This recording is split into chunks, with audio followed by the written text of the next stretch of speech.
Alright, I've got my lightest cars going and my lightest engine, which is a 1615, and my 1656 is over here. That's a nice one. It's got both fuels on the front. It's got its own parking spot. But these are my lightest cars, and for the layout update tonight,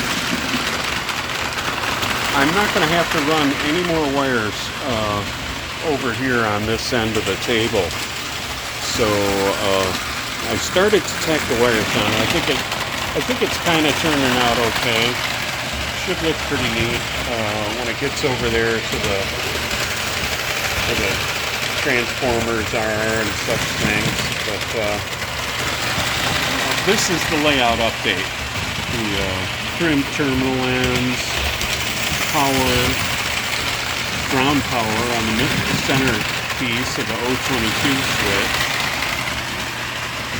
And I've got power out here the same way, but these wires follow a different path back through my crane yard, so they've got a few more wires have to come out here to run the uncouplers and the unloader on this one for the old-timey log loader. So that's it for tonight. One more time of the train.